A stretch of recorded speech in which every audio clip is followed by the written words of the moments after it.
Good evening. I'm Isabella with the Engagement Department at the Art Institute of Chicago.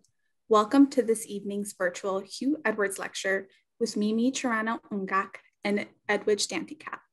The annual Hugh Edwards Lecture in Photography honors the memory of Hugh Edwards, who was curator of photography from 1959 to 1970. A tribute to Edwards' tremendous dedication and achievements during his time at the Art Institute, this annual lecture has been established to bring internationally renowned practitioners in photography to as broad an audience as possible. We're so glad to have you joining us virtually. And while we wish that we could welcome you in person, we hope that this digital format can offer a chance to stay connected to the Art Institute from home. Now, it is my pleasure to introduce our speakers and moderator. Mimi Chirano Ungak was born in Nairobi, Kenya in 1983. Her work explores intimacy, loss, memory, and the sentimental. Her influences include her good friend Paul Mahiki, Daineo Seshe-Bopape, and The Muppet Show. She loves whales and elephants and has 5 cows. Edwidge Danticat is the author of several books, including Breath, Eyes, Memory, Claire of the Sea Light, and Create Dangerously, The Immigrant Artist at Work. She is a 2009 MacArthur Fellow, a 2017 to 2018 Ford Foundation Art of Change Fellow, a 2020 United States Artist Fellow, and winner of the 2020 Vilsack Prize in Literature. Her most recent book, Everything Inside Stories, is a 2020 winner of the Story Prize and the National Books Critics Circle Fiction Prize. Mimi and Edwidge are joined in conversation by Associate Curator of Photography and Media, Antoine Bird. Antoine specializes in modern and contemporary art of Africa and the African diaspora, with a particular focus on histories of photography, sound, urbanism, and popular culture. In addition to his role at the museum, Bird is also a Weinberg Fellow in Art History at Northwestern University. Thank you all, and now I will turn things over for the conversation. Thanks for those introductions, Izzy. I'm really thrilled to join you, Mimi, and Edwidge in conversation today. I thought before diving into the discussion that I could speak briefly about the exhibition, introducing it especially for the benefit of our virtual audience. Closer to the Earth, Closer to My Own Body is Mimi's first museum solo exhibition in the US. The show, which is currently on view in the Bucksbaum Gallery of the museum's modern wing, brings together 12 objects, a 16mm black and white silent film, which is in many ways the centerpiece of the exhibition, is presented alongside 11 photographs. The film and photographs all center in one form or another on the botanical cultures of the Global South and address links between human and natural environments. Having the both of you in conversation is such a great honor and pleasure, not least because Mimi, the title of both the exhibition and the film, derived from Edwidge's 1998 novel, The Farming of Bones, an incredible book that tells the story of love, loss, and endurance during the violent moment of genocide and ethnic cleansing in the 1930s, the late 1930s, specifically during the Parsley Massacre in the Dominican Republic, where the Dominican dictator Rafael Trujillo sought to systemically kill Haitians that were living in the country. And so there's this intense sort of narrative in the book. And Mimi, I'm wondering if you could speak about specifically what aspects of the narrative influence your thinking about the show and the title. Thank you for having me, Antoine. It's such a pleasure to be here in conversation with you, as well as Edwidge, and how much this book has influenced me. So yeah, a great moment to start this conversation.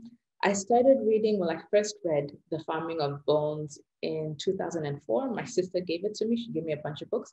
And I remember it so distinctly because there's a character called Mimi. I was like, oh, okay. And then it was also about a part of the world that I was not familiar with. So there's the Spanish Caribbean and then English and French. And I think sometimes books are gateways into other worlds. So I read it in 2004. And when I first went to the Dominican Republic in 2018, I was thinking about the book a lot because the only, I guess my main reference about the Dominican Republic was from this book. and living in like a town that's mentioned in the book, La Romana, going to locations that are stated in the book. Like at that time, I didn't remember in detail, but when I came back to start working on the film, I found a copy of the book and I started reading it as I made the film. And it was interesting because the landscape spoke to me a lot and how Edwidge describes certain things. So like it's about sugarcane workers, right? And where we were living in the Dominican Republic, like it's a sugarcane plantation that stretches for miles. It's like almost all you can see. And visually, it's very beautiful. But to have the history about like what sugarcane meant in the Dominican Republic, how it was instrumental in bringing labor across the border, and how like this like harvesting and growing sugarcane affected characters in the book, that was important. But yeah, as I mentioned, like knowing locations now gave me a different sense of the book. So there's a place I went to where there was a museum, Higüey, which Edwidge also mentions. And just like to start to understand how not necessarily the massacre happened, but to kind of have it in a physical or spatial sense of awareness, you know, like what does it mean when people are crossing borders? And where we were staying at the time is it's not like a mountain region, but there's like valleys and dips and hills. So there's parts in the book where Edwidge talks about like these two characters have to go on a mountain passage and are winding through certain locations. So I think living in the Dominican Republic made everything more real about the book. And then coming to the title of the film and then the exhibition, this part where I don't want to give too much away because I think people should read the book, but there's like Antoine, we've spoken about it, the character, he's a priest who was a priest in the Dominican Republic and goes back to Haiti after the massacre and is grief-stricken basically in like the experience or the descriptions were given in the book.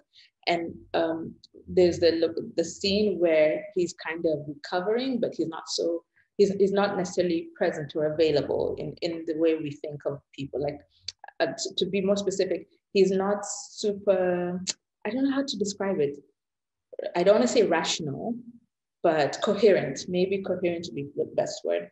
And then after that, like years later, when the character runs into this priest and he gives the explanation about how he recovered, it's the quotation that I used for my exhibition because it resonated a lot with the experiences I was having around grief, about how landscape and things close to me kind of brought me back to the world and like gave me an interest and curiosity about it. So I felt it was an like apt title because it connected me to this place where a certain thing happened, and there was not a divergence, almost a merging of how I started to understand grief, basically based on what happened with this character.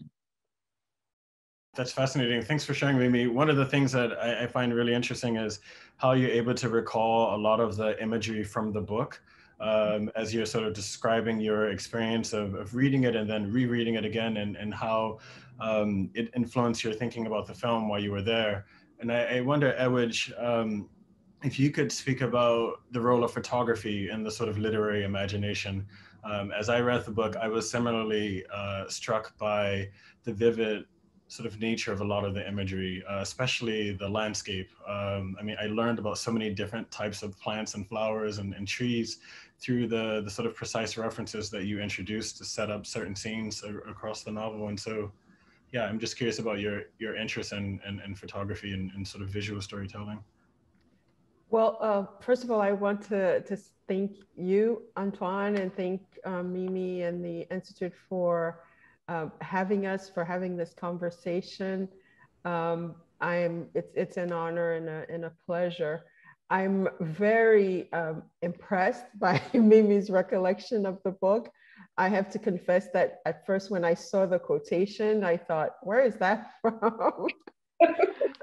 So some of it had slipped away. Of course, I remember writing the story, and it was an important story for me to write, but it was also an important story to recreate as testimonial, but also to recreate this world that sort of predated my life, which I think is the connection with photography, with Mimi's work. And I think this is where our work converges, beyond the title is too, I feel in Mimi's work and then the photography that I love and that stops me, that makes me ponder images more deeply, is this sense of absence, right? Of a recreation of absence. And the memory, I think, works in a way, kind of like photography, but we all carry different versions of it. And sort of the way that certain items, certain individual images, like the foliage, the fauna, which I spent a lot of time researching, because the people in the story worked the earth, they worked the land. The land was very important to them, was very close to them. And even the idea of farming bones, there's a kind of circularity to that and a refusal to let things end, which I think images have that power too, of just kind of serving as memorials, of serving as ritual, which is something that this is also very much present in Mimi's work. So I try to write in a visual way. So I also love this type of visual storytelling that in the best of photography, including Mimi's. Well, yeah, I have almost a two-part question. Edward, you mentioned doing quite a bit of research around the fauna and flora of Haiti and the Dominican Republic. And one thing I noticed when I was there, I think it was like the first tropical place I had been to that didn't have, like, I don't want to say wild animals, but like monkeys or a lot of things that I found in Kenya and other parts of the world. And then I was thinking in certain kinds of like Haitian folklore, you have the spider mentioned and the snake, right? So in your research, did you come across like other animals happening in the location, or was the Caribbean always more focused on, I guess, domesticated animals? There is, if you look at Haitian art, especially, there's so many animals of the type that you're mentioning. There's, tigers, lions, and there are many different theories to that maybe a lot of that is sort of to an ancestral memory that we have of the African continent of these animals, because they're not really indigenous. And I think with colonization too, we don't really have a full, I guess, like inventory of what was there before the Europeans came, right, with the indigenous population, and then what they brought for their suppression, horses and so forth, like what came with them. There are no, except perhaps in zoos, these types of animals that you might see all over Haitian art. There's this, I just happen to have this near me, this Haitian painter, Jasmine Joseph, and it's a lot of it, it's all these beautiful paintings, but he plays a lot with this, with sort of animal imagery, and a lot of it animals that don't really, are not part of the landscape. So I think that's also this wonderful thing that I find in your work, that there's the juxtaposition of sort of the reality, versus the imaginary, right? Which I think is a really strong tension in terms of like what we expect to see, right? Because of the landscape and what actually exists. And I think that carries through with also this idea of migration and dreams, like what people imagine they're going to and what they actually get to, which was the case of certainly for the folks who went to work the sugarcane in the Dominican Republic, but can also be true of, say, the people who are coming, from all over the world to different parts of the world, now, in migration to the United States, to other countries, with this dream, you know, of what they coming to, which is sometimes very starkly different from the actual reality. And I like another thing that I was wondering as I read the book, what drew you to write about that specific event, or yeah, like that specific event, and also what was the experience and like process of dealing with something that heavy, in terms of like your work and the material you were finding? Because yeah, like it's interesting to read it as a fictional narrative, but it was based on a true story, or not a true story, but certain events that happened. So yeah, I was curious about like the experience working through that. Mm-hmm. Well, I see some parallel between I think a work of yours that I've seen, a zine, where you write about a missing woman in Uganda, and I would love for you to talk about that after I answer your question, because it was a similar process for me. I was given a painting by a friend whose grandmother had died in the massacre, and it's actually the cover of the original hard cover of this book. It's in the painting he had written on the canvas. My grandmother told me that the Massacre River runs with blood in French, you know, and the Massacre River is the river between Haiti and Dominican Republic. And I was so intrigued by that one memory of his that he had been told his whole life, and he had painted, and I started doing research. And then I wanted an entry into the story, like one person. And then I was reading an article in a book that had initially been published in a magazine called Collier about a young woman who worked in the home of a military family. And when the order was given, she was murdered by her boss, who was in the army. And then I thought, oh, I want to tell that story. I want to write about Amabel, but I want her to live, you know? And so that's really, it was kind of this idea of bringing somebody back to life, you know, that push that notion forward.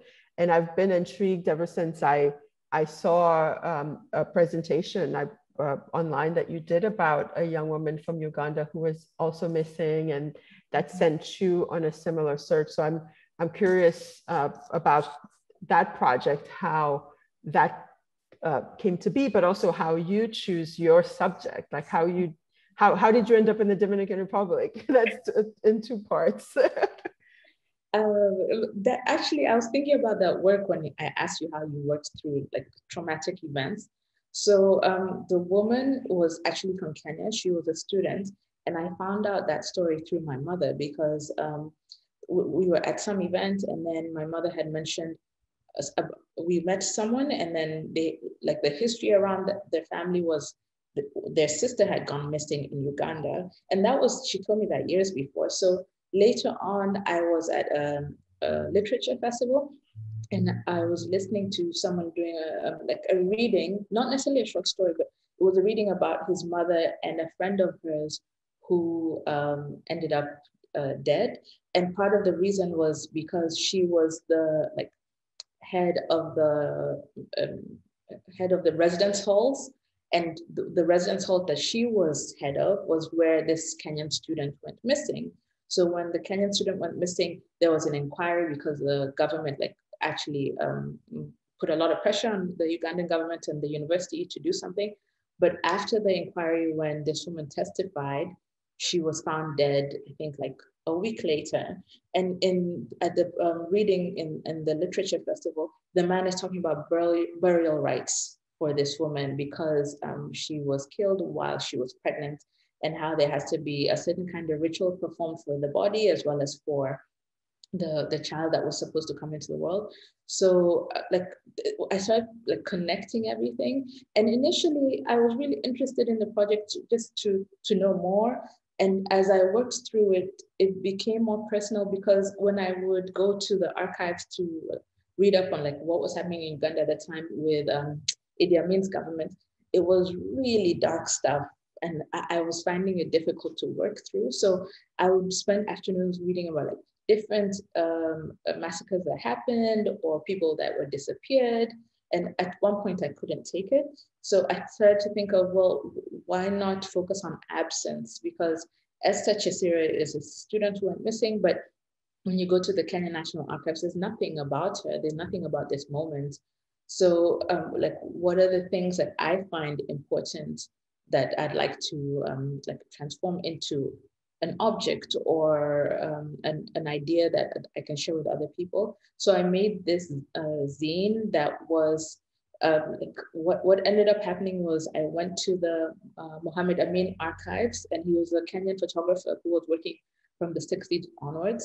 So I looked at a lot of the imagery he had made in East Africa, and I picked images that he had made in Uganda, which at the time I thought like it's like landscape images of Kampala as well as of the airports. And in the zine, I decided to just focus on like these two images repeatedly, because I wanted to have the sensation of almost you're in a plane and you're landing as you see something come closer, as you see, I think it's called the watchtower. I don't know what it's called. Anyway, so, and to also think about, well, what happened when Esther went missing? It was the day she was leaving Uganda. So she went to the airport, and it's at the airport that she's picked up by the State Research Bureau, which is like an intelligence unit, and she's never seen again.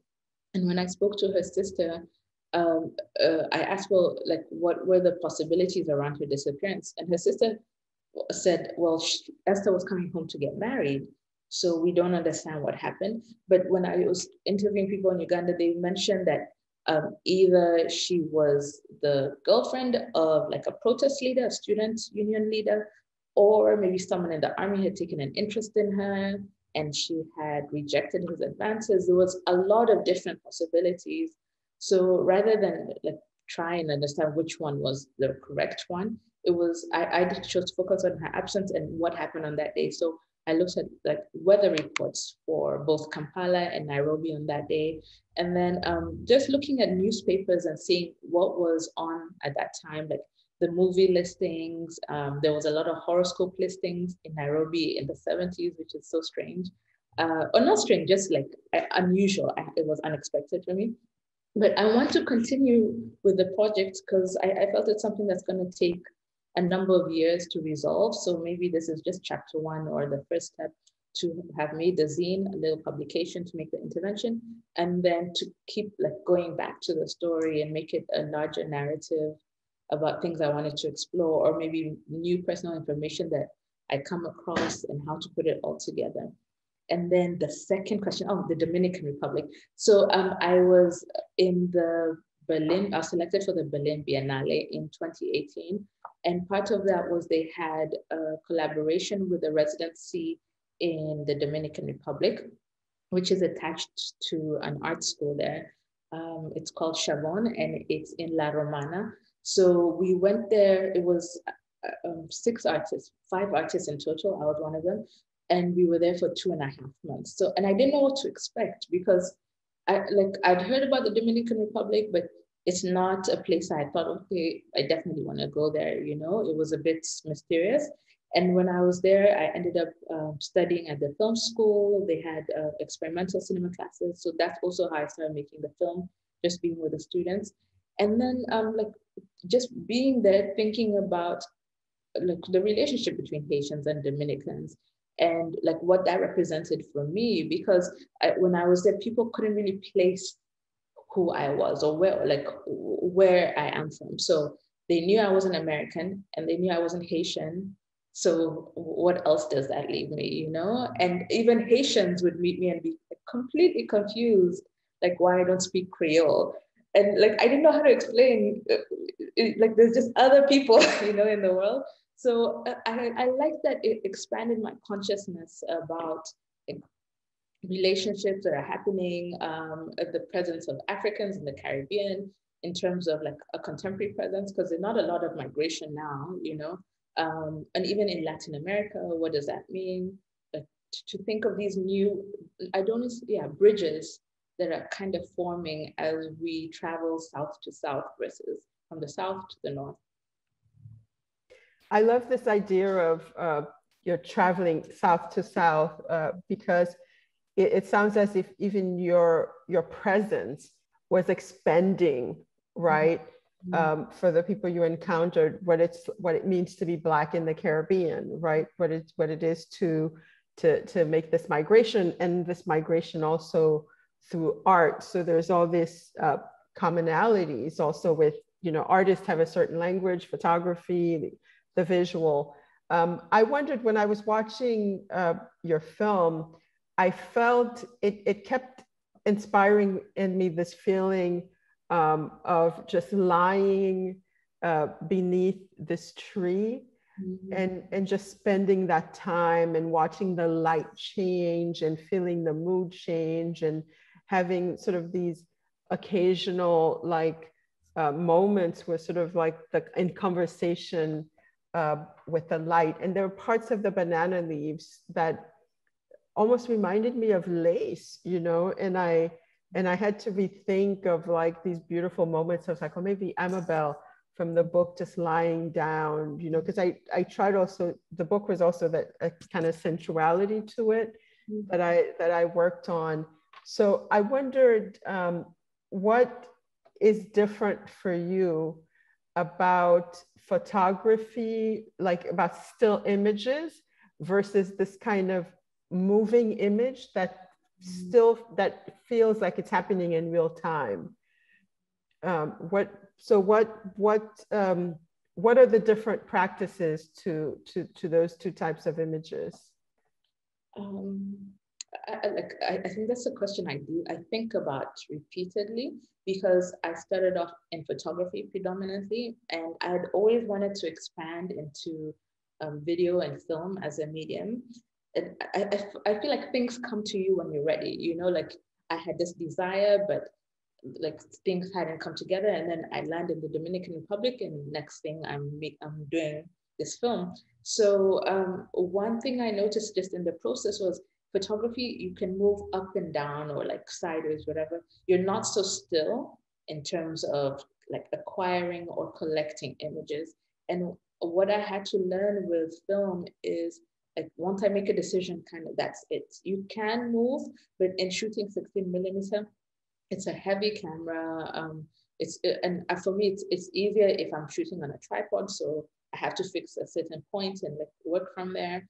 And I like that because I think of like what are the limitations in this medium, what are the possibilities in this medium, and like moving back and forth between those two spectrums, and like thinking of how can I use the limitations as a way to like grow or expand what I'm thinking of, and like utilize them. So I like that you mentioned lace, because I think there's like a fabric quality in the work.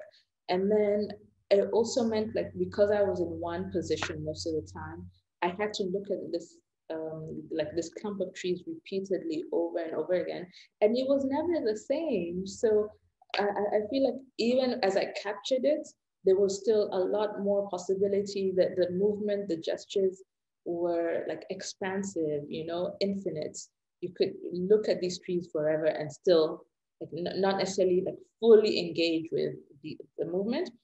And I've been thinking a lot about how wind as a motion, while it's like very singular, it does change in terms of how like fast it's moving or what it's impacting. So these trees, the banana leaves, as they move, it's never also symmetric, you know? It's always in evolution, always like in flux, I think. And it brings me possibilities to look at the same thing over and over again, yet happening differently. And I think that's also cinematic, where you're looking at the same image over a period of time, but there are slight changes happening that the eye doesn't necessarily recognize. So if you were to do a frame of stills from the film, the shifts are so subtle. It's only when you're watching it that you start to see like, oh, there's a movement happening here. And I tried to slow down the footage as much as possible when I was physically working with it, because I was interested in this gesture, you know, like literally this slowness. And if I had my way, if I had figured it out, I would have even slowed it like 10 times more, because I expected, or I wanted like a total concentration on this one movement as it happens, you know? and the progression around it. So it's like, I think the film did what I wanted it to do, and there was more possibilities, but it was a great beginning for the medium for me. I really responded to it, and the materiality of the images that come through it. Yeah, like it speaks to me. I'm glad it speaks to other people as well. And I love watching a film about trees. I think that's really moving. I don't know if everyone else feels that way, you know.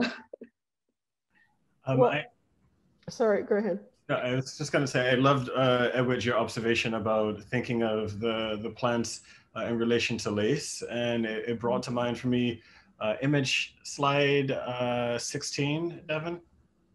Yeah, the association with lace and botanical culture brought up the body, partly in the sense of Mimi, like now you wearing this sort of floral patterned dress, and in your book, Edwidge, there's also a character, Senora Valencia. At one point, she's wearing a caftan that has like these hibiscus flowers emblazoned on them, and so I've been wondering about the proximity between botanical culture, flowers, and the human body, and how that registers across both your work. Go ahead, Edwidge. Well, you know, when even looking at this image of this young man on the bed sheet, I feel like it could have been like in any one of my relatives' homes in Haiti, and even here. And that bed sheet could have been a curtain, it could have been a dress. And I kept thinking too, like, you know, going back to the idea of lace. I had a childhood friend when I was in my 20s who died of cancer, and her parents, I remember, like, she was buried in a wedding dress because she was unmarried, and I was all kinds of fascinated by that image, you know, of sort of like what fabric represents, and certainly, you know, fabric as wealth, you know, certainly in different parts of the African continent, and as a way of taking claim of who you are, displaying your ease, displaying what you have, like. Or for me, I spent my whole childhood actually being photographed of my parents who were absent, right? Because my parents were in the United States, and I was growing up in Haiti with my aunt and uncle. And for every birthday, for every, you know, back to school, we would go inside a photography studio, because not everybody had a camera then, to have our photographs taken for our absent parents. So this idea of just like the frame, and I would imagine my parents poring over every detail of that photograph, like, even though it was in a photographer's studio, but that intimacy of like, of a mattress, and you start wondering how that was chosen, why it was chosen, and the beauty that it brings inside. So I think the details of like, of having already a kind of a photograph of the outside, inside on fabric or on your body, you know, is beautiful. It's very striking to me. I think first I want to echo what Edwidge said about, like, this could be in so many different places, you know, as she said, with family members, or in Haiti, or where she is. And that's one thing that also struck me, that there was such a familiarity when I was in the Caribbean, or back in Kenya, or in Brazil, that there was certain motifs that were reoccurring, at least to me, or what I was drawn to. And with this image of the subject on the bedspread, I think for me, not the contrast, but there was a tension with, like, the man lying on the bed, and then the flowers on the bedspread. And I always think of it as like a man in a bed of flowers, you know?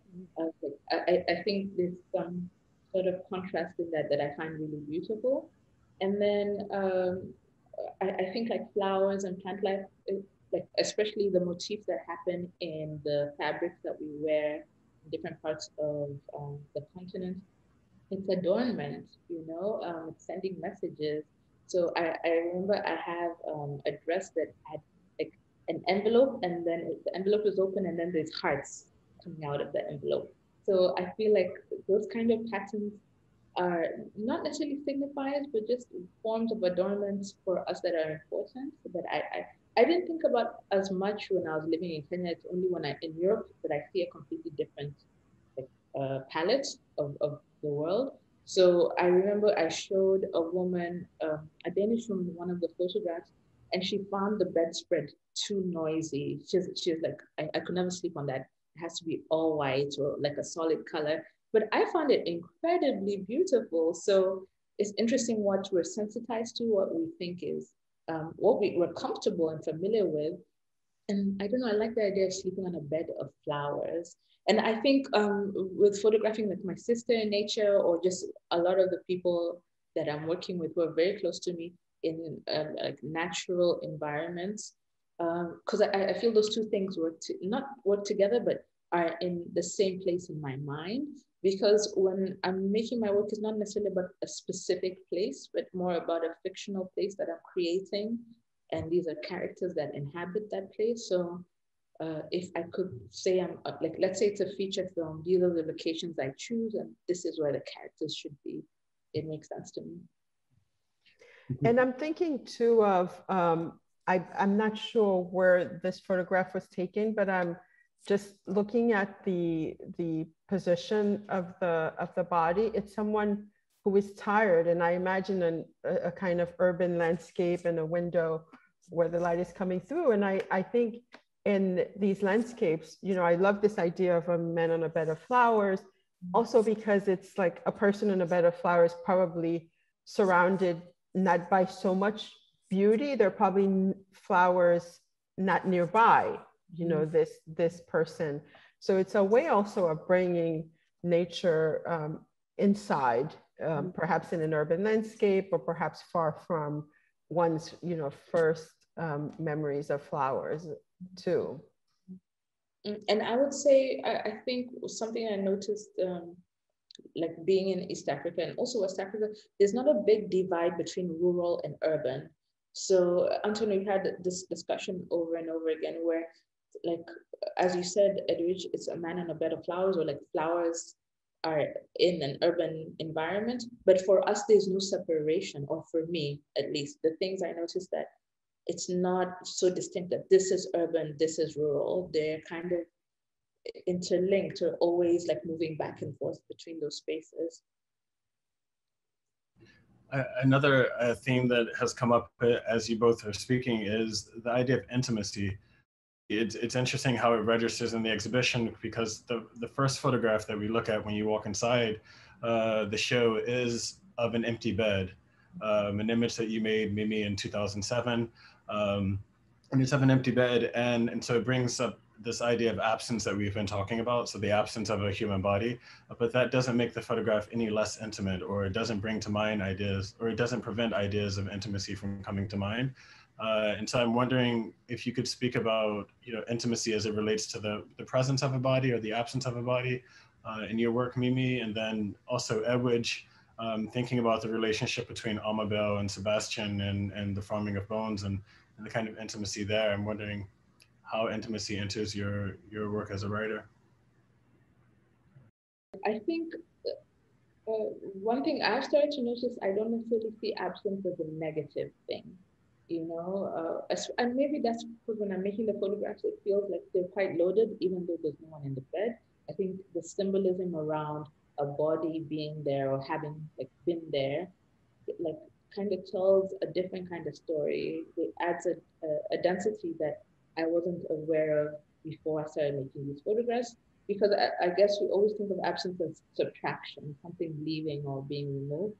But when I was making this image, first, I always start just by accumulating as many images as possible. So when I look back at this, which was I think like 12, 13 years ago, I remember that like I thought the forms were quite beautiful, and there's a possibility where you see your body even though it's not there. And I think that's something that reoccurs in my work, where I'm not necessarily always very didactic, but it's about like influencing or hinting at things or the possibility of things. I always think I'm the kind of photographer that's either too late or too early, which has its own possibilities, you know? So that pregnant moment where you have to wait, you just missed the bus, so you have to wait.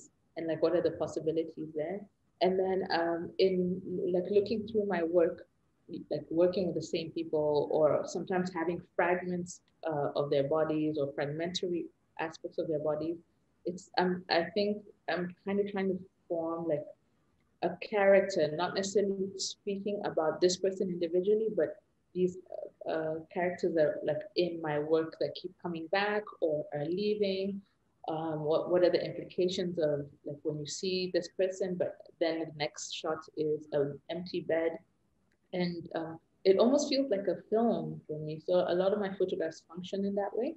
And I also think like because I work with predominantly men in my work, other than my sisters, my siblings, people always infer that it's a lover or a boyfriend, and they ask me those kind of things directly. So I'm curious about like, what does the presence of a body, how does that reflect on me? What are the ideas an audience brings to it?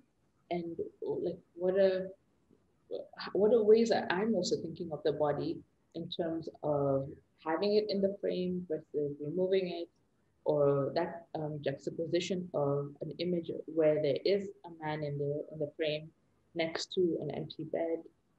Yeah, like it's something that's ongoing as I keep working. I think there's a kind of hyper awareness of absence in empty spaces for sure. You know, like if you, I've had that in my own family where someone, you know, when my mother passed on, and we would see that space at the table where she always sat to eat, or, you know, in people who've lost a spouse, if when you turn over their side of the bed, there's a kind of just very intimate, and their presence is felt in many ways by their absence. And I'm thinking of something that in Beloved that Toni Morrison talks about called rememory, and the sense that she talks about structures in it, where it's like, even if a house, you know, that was there is no longer there, the absence is not just the emptiness of that space, but of sort of like what that place is in some other realm, you know, like what that thing has become. And I think there's a way that it's reconfigured by memory, you know, that in some way that it's individual and intimate to that person who's suffered that loss. And so and the way that these, you know, an image captures that, you know, and I think that's also the power of an image like that, is that you're able to imagine or wonder, you know, what happened before and what will happen after, you know, and sort of like that image forces you to examine both of those moments, you know, the before and the after at the same time. So thinking about the relationship between, you know, the body, but also botanical culture in the show, one of the compositions that I think is most striking, Mimi, is this composite image of botanical species that were photographed in different parts of the world that are all sort of put together in a sort of gridded structure. And in many ways, it encapsulates a lot of the themes in the exhibition. All the photographs were taken in different locales, and so they're placed in proximity without the viewer being immediately aware of these different sort of spaces of origin. But then also the gridded sort of format and how that relates to the film and some of the other photographs in the show, which are also in composite form. And then the idea of traveling. So you've described this photograph as a kind of travelogue or a botanical garden. I'm just wondering if you could speak about, yeah, the ideas of before and after, of proximity, of putting things in different sort of spatial configurations. Yeah, Antoine, like this, I think this work, this composite, was something that we went back and forth about quite a bit.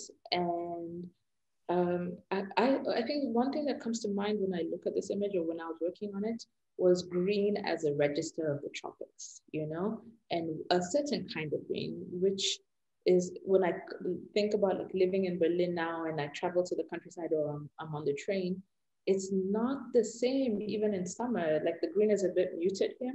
So in making the composite, what I was working on was indexing a lot of my work and like looking back through a lot of the images I had made, places I had been, and forming different relationships, because as you know, like I work on the installations versus a series, which allows me to reuse images, change configurations, put them together. And with a composite, I wanted to think of this as almost a symphony of plant life. And I focused specifically on green spaces because I wanted to have like a limitation, and to also start to think of the forms that are happening in the images, the lines, the shapes that keep coming up, and then the different greens that come up. Because I think when you're used to seeing it, it might look all the same, but as I started to put it together, some were more blue, some were more yellow. The presence of the sky changes how you perceive the green. And then it like becomes this, I would say, an abstract form, you know. It's not necessarily about a specific location happening in these images, but how they kind of merge into each other and become this singular composite. And like the work is very diverse. Some of it is shot in Nairobi, where I live, some of it in Sao Paulo, Abidjan, Accra, Kigali, the Dominican Republic.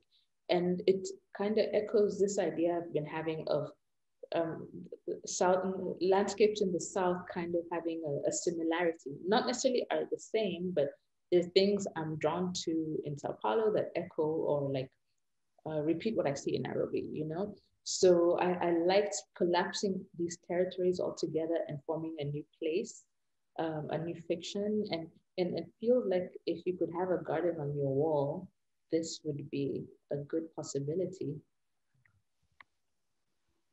All right, so now I think this is a great time to shift and take some questions from the audience.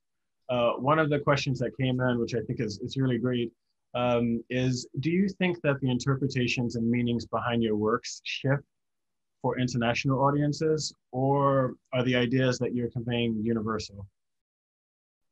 Well, when I started writing The Farming of Bones, I really was thinking of the first time I heard the story of this massacre. I had a family member who had gone to work in the sugarcane in the Dominican Republic and came back very sick, and soon after that died. And I just remember being very, and people thought, oh, it's wonderful that he came back. Thank goodness he wasn't gone forever like the people in 1937. So I was intrigued. I started researching the story, and then I saw that there were other representations of it through the painting that is on the book cover. So, and then I was also a child waiting to migrate. My parents were in the US, and there was this idea that they were going to send for me and my brother at any time. So I think there were these, these universal issues of migration in my mind. And it was the time of, at that time, there was also the Bosnian conflict in Europe. So there's that people were talking more about genocide, and this idea that we keep saying that certain things will never happen, but they keep happening. So, and also understanding the power. I think sometimes the most particular thing can be the most universal. The power of individual testimony. Testimony for me was very important, of telling a story that's not untold, but sort of that was not fully known even to me, that I was discovering as I was writing. So, I mean, I think, going back to Toni Morrison, where she has said that Tolstoy didn't know that he was writing for a little Black girl in Lorain, Ohio. I mean, none of us know who we're writing for. I didn't know that. How would I have known that Mimi would have come across this book? So I think there's a way that work a work travels on its own and finds its readers, you know, whoever is open to it. I love what Edwidge said. Like when she was writing the book, she didn't know it was going to reach like a young Kenyan girl in South Africa, you know. I think work has a way of resonating.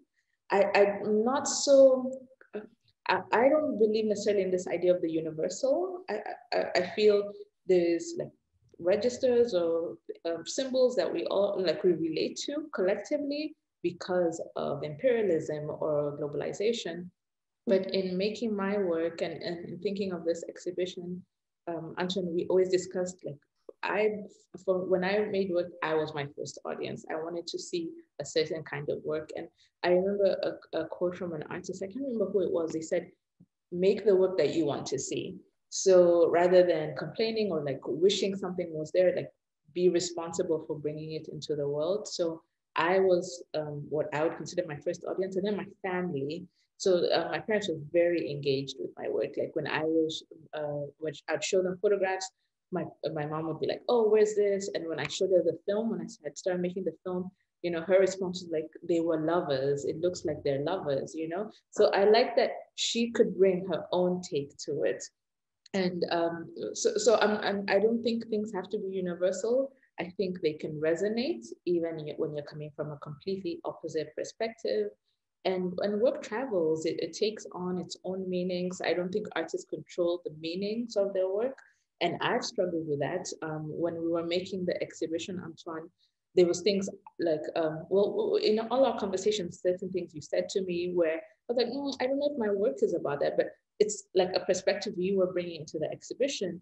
And also in making the exhibition, like spatially very intentional to have these very minimal images, quite small in size, and the video. I wanted audiences to also be able to pause with each work to have like an interaction that's not so rushed. I think sometimes when there's a lot of work in an exhibition, I feel a bit overwhelmed. And these days, I think of my practice as an offering. I'm bringing these things to people to experience, to think about, and whatever they take, it is their responsibility. But it's a collaboration, it's collective. I hope when they see these images from Sao Paulo or Abidjan, something resonates or they can connect to it. I like looking at the film again just before we had this conversation. There's things I'm still discovering as I watch it over again, and I hope audiences are able to tune into that. That's great, Mimi. So we have time for one more, maybe two questions, depending on how fast we get through them. But the other question I wanted to ask was, you know, given the current moment, have you had to make any changes to your practice since the pandemic began? I think I was quite lucky. Usually I'm always traveling, and the pandemic found me in Nairobi. And I also think financially I was in a position where I wasn't so worried. So my experience of the pandemic was of rest, of solitude, rest, and almost taking a step back, slowing down from this accelerated way I had been living and working, traveling from place to place. So it gave me pause to kind of look back at my work for ideas that had kind of been circling at the back of my head to come forward, to start to think of other forms of working. So Anton, you know, I'm doing a lot of plant rooms at the moment, which started in Sao Paulo, and then I continued in Paris. And now living in Berlin, like taking care of plants every day, it's been amazing. So I think about that. I think about the privilege that I have to be financially secure to focus on plants and to have my health. So I wonder when we look back in 5 years, what will this moment will be? Because everyone's had such a different experience of it. And in terms of my practice, it's expanded it. I think I needed a moment to kind of like take stock of everything that had been happening and start putting it together, look deeply at my work and start to form new relationships and think of other ways that I want to present it outside of exhibitions. I'm working on a Super 8 film as well. So not as busy as it used to be, but that's a good thing. I think like having space and time to meditate on what you're making or what you're doing is also important. I mean, for me, it's, you know, the pandemic in a way is still ongoing. I have two young children that when I drop off at school with the mask every day, I'm still reminded in this past, you know, 18 months, they were in with me, you know, in the house most of the time. And I think it was the first time that my family got to see sort of up close, like we were all in here together in this house in Miami, lucky in Miami, because also the weather allowed us to be outside more than my, say, relatives in New York in the, you know, when it was cold.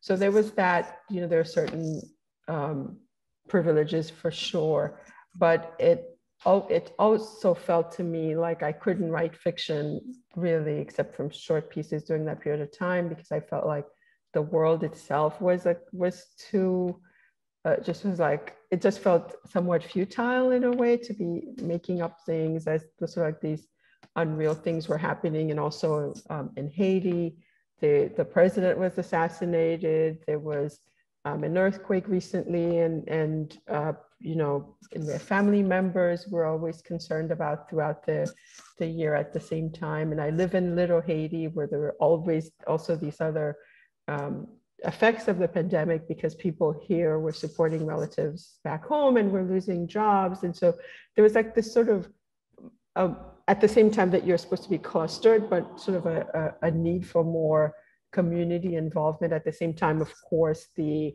murder of George Floyd, among others, and the protests last summer.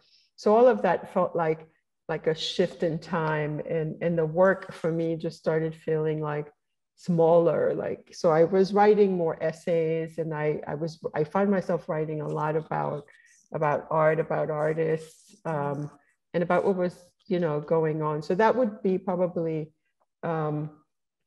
what, I mean, the pace also slowing down for me too, like not having to travel to, like, makes you more reflective and thinking about sort of like where do I want my work to go, what do I want it to do, and all of that. All right, and I think we could wrap up with one last question. Thinking about the future, one of the audience members asked, what current project of yours has you most excited? I think excited is a big word. I would say like my art practice in general has me excited, because I'm at a point where I think you can be making work, but maybe because of slowing down, to have a self-awareness of where you are as you make work has become important.